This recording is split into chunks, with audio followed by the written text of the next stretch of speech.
السلام عليكم ورحمة الله وبركاته. ازيكم يا احبابي؟ اخباركم ايه؟ النهاردة عاملين مقدار العشر بيضات وزورة للبسكوت البلدي، بسكوت النشادر. بصوا جماله وبصوا حلاوته، انا مش هحكي، انتوا هتشوفوا بعينيكم. طالع مجرمش ازاي، هش ازاي، من جوه ما شاء الله. لونه واحد، واخد لون واحد بالظبط. ايه السر اللي انا خلاني طلعت البسكوت بالمنظر اللي انتوا شايفين؟ بجد بجد الصورة بالظبط على الطبيعة. هقول لك ازاي طلع معايا بالمنظر ده، ازاي هو البسكويت، ايه السر؟ او بمعنى صح ايه الخطوات اللي انا لازم اعملها وانا بعمل بسكويت عشان يطلع معايا بالنتيجة الحلوة دي. هنقول بسم الله، ودول 10 بيضات. لازم الطبق بتاعك او الحاجة اللي انا هعجن فيها تكون طبعا ما فيهاش مية، دي حاجة اساسية. هنزل بالبيض واحدة واحدة، ممكن اضرب بايدي بس هياخد منك وقت طويل شوية، او اضرب بمضرب البيض زي ما انا عملت من شوية. هذه ضربة واحدة للبيضات، وبعد كده انزل بالسكر. مقدار ال10 بيضات، 10 بيضات، نص كيلو سكر، تلت او ربع كوباية سمنة، عصير، شوب يعني عصير، معلقة بيكنج باودر، والنشادر 120 للكرتونة اللي هي ال30. ال10 دول يبقى 40 جرام من النشادر. انت ممكن تطلبي من العطار وتقولي له ان انا هعمل مقدار 10 بيضات، هيديكي بالظبط. او انت لو عندك نشادر في البيت ومحافظة عليها وكويسة، بتوزن على الميزان 40 جرام بالظبط. انا نزلت كده بالبيض والسكر مع بعض، لازم تغيب السكر خالص، مبقاش فيه اثر للسكر. بعد كده او بس هو ياخد منك وقت شوية، بس هيدي نتيجة حلوة معاكي، هو ده اللي بيخلي البسكوتة عندك متجانسة. انا كده عجنت ضربت البيض والسكر، حطيت معلقة البيكنج باودر، مش بحط الورقة كلها خالص علشان البيكنج باودر كتير بيشجج البسكوتة من فوق. يبقى انتي معلقة واحدة بس، بمعنى اصح ما تكتريش البيكنج باودر. وادي النشادر وادي السمنه بنزل بيها بعد ما ضربت، والنشادر بحطها فيها بدوبها مع الخليط اللي انا عاملاه بواحده واحده اهو. وهنزل بالدقيق حبه حبه. ال10 بيضات هياخدوا كيلو ونص دقيق. هنزل بكيلو وربع الاول، او بمعنى صح هخلي شويه دقيق، مش هنزل بيهم كلهم بعد ما اخلص العجن. انا هحتاجهم وانا على الفرن. انا كل اللي انا هعمله دلوقتي هنزل بكيلو وربع الدقيق على العجين حبة حبة، مش مرة واحدة، علشان يحصل تجانس العجن بتاعك وتبقى النتيجة بتاعتك. يبقى انت عملت كل خطواتك صح، يبقى عشان تديك النتيجة الصح.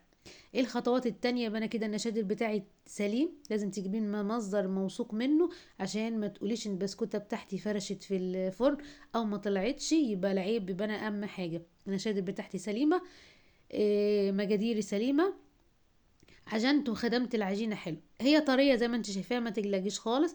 انت كل اللي انت هتعمليه هتسيبيها تريح. الاساس في البسكوت برضو لازم يريح، زيه زي الفطير بالظبط. كل ما تسيبيها تريح كل ما هتبقى متجانسة مع بعضيها. هتشوفي شكلها بعد ما وانا شغالة بيها هتلاقيها مش طرية خالص، بل بالعكس، مسكت نفسها ولمت وبقت سهلة في الاستخدام يعني. انا هسيبها دلوقتي، سيبتها حوالي ساعة او ساعة ونص. كل ما تسيب البسكوت يريح كل ما يديك نتيجة حلوة. اهو انا هنسمي بسم الله، ودي المكنه وكلنا عندنا المكنه دي وعارفينها. ده الجمع ده انا عاملاه عند حد عند السمكري. طلبت منه الجمع العادي وهو عمله لي كده وشرشره لي، بيدي نتيجه حلوه خالص زي شكل النجمه الصغيره. بص العجينه كان شكلها ازاي، عامله زي الملبن بالظبط، بحبه سمنه ولمتها. هنبدا نقول بسم الله. لو انت ملاحظه ان انا مولعه الفرن، فرنك لازم يبقى سخن. يبقى دي الخطوه التانية او التالتة. نشادرك مظبوطه، عجينك تمام، خطواتك صح. الفرن بتاعك بقى والجمع بتاعك زي ما احنا قلنا، يبقى الفرن ماله؟ الفرن لازم يبقى سخن، وما يبقاش عالي قوي وما يبقاش واطي. تسخنيه وبعد كده تهدي شوية من على الجوانب، ويبقى زيه زي الشمعة من تحت، عشان البسكوتة تطلع معاكي الشكل واحد. بصي البسكوتة نازلة ازاي، او عاملة زي الملبنة بالظبط، الله اكبر. لو انت وصلت لحد هنا في الفيديو، اتمنى ان انت تدوسي لايك للفيديو واستمر معايا تشوفي مني بصراحة البسكوتة شكلها طلع ازاي. ما شاء الله، وكان بصراحة سهل خالص وسهل اهو.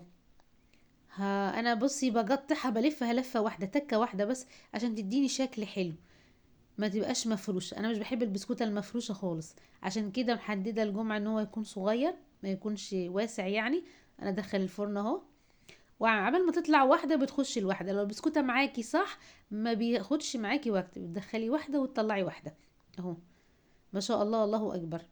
بصي ما اخدش مني وقت خالص، لان العجينه بتاعتك حلوه. ولو انت لاحظتي ان العجينه بتاعتك طريه، ممكن تحطي شويه دقيق. هقول لك حاجه بقى، لو البسكوت منك فرش وانت مش عارفه تعملي ايه، يبقى عايز دقيق. حطي شويه دقيق. بصي البسكوته طالعه ازاي. هرجعها تاني عشان لسه ما عايزه وش كمان. اهو.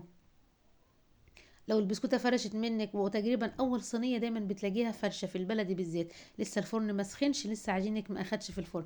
بص طالعه ازاي، ما شاء الله، الله اكبر. صلوا على الحبيب المصطفى. اشتراك في القناه ولايك للفيديو، اتمنى ان هو يكون عجبكم. بصي وروحي جربيه. وكل سنه وانتم طيبين. بجد بجد، بسكوت النشادر كان بطريقه سهله خالص وجميله. والسلام عليكم ورحمه الله وبركاته.